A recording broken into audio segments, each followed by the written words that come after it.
there's a handful of things that have come up since the new right really started to bubble up online and then really come to a point of vicious debate, that people got ejected from it.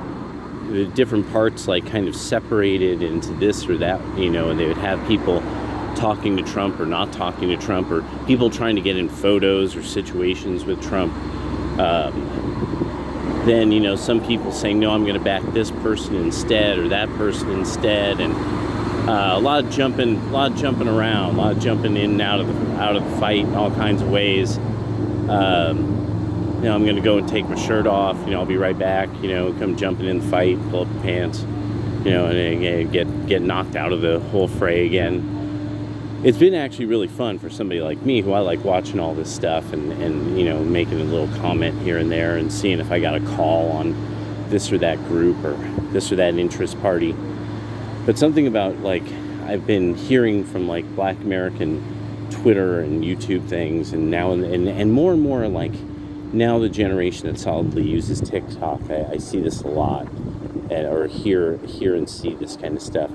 So this very distinct misunderstanding of the present Republican Party and what's happening with it. What you're seeing is a revolution, and there was once a guy.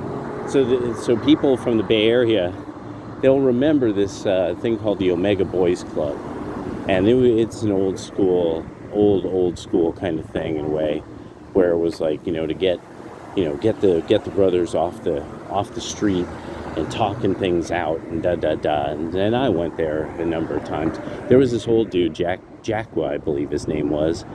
Old kind of white hippie guy, and but real, he was like the revolutionary dude.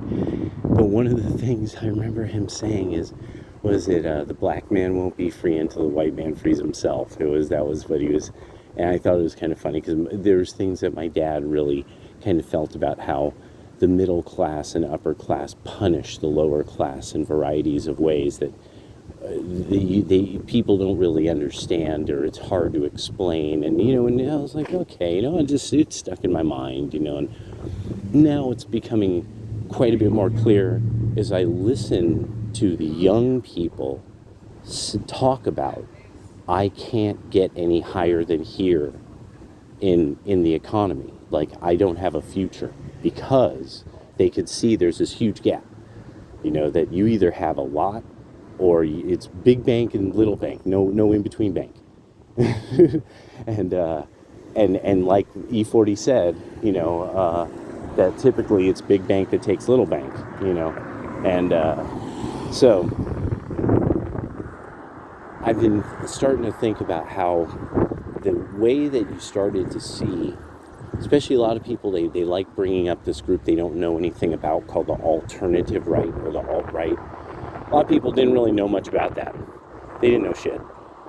They wanted to say they knew a lot, but they never read any of the stuff these guys posted. They couldn't name these people. They didn't understand the memes. It's taken them years to catch up to it and stuff like that. And a lot of black people should kind of understand this. When you find, like, people kind of using slang in a way that you're like, why are they using it that way? And it's because they're kind of catching up, And so you see, it was the rock and roll, it was the punk rock that was happening within politics.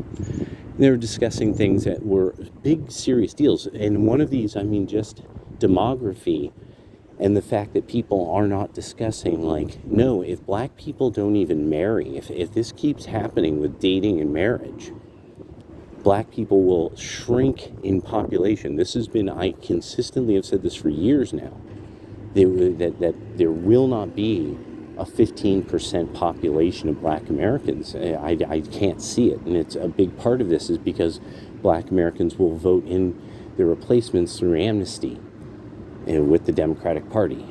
The only way that doesn't happen is if you vote Republican. That's it. Or you pretty much vanish as a substantial, the Democrats will have no reason to listen to you ever again. And this idea that you'll just get to kind of tear shit up, no, don't worry. There's a whole new group of people that are way crazier than you, who are more than probably willing to defend all the new Section 8 housing and all these, because remember, Freddie Mac and Fannie Mae have actually extended housing loans to completely illegal immigrants.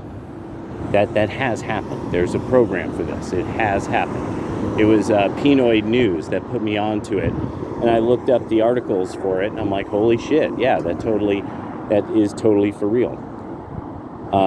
Your interests as a group that are pretty much only from here and can only be identified with the United States, I mean, that's it. It's their interests of a national group. What is this lady doing? I cannot tell what she is doing. Okay. Okay. All right. Just walk a little for a moment. Oh, there's crazy people everywhere. All right. So, a lot of black Americans also got to get that where's the Bush family?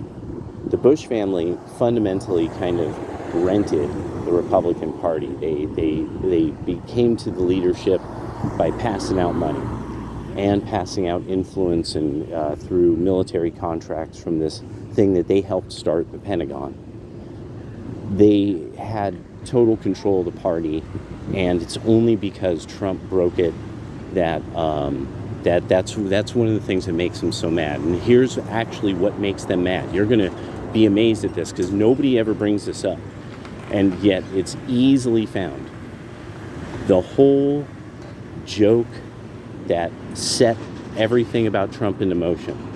When did he say it? Nobody ever really pays attention to the details of that. Okay, so they're getting mic'd up on this guy's show, Billy Bush. Yes, as in the Bush family.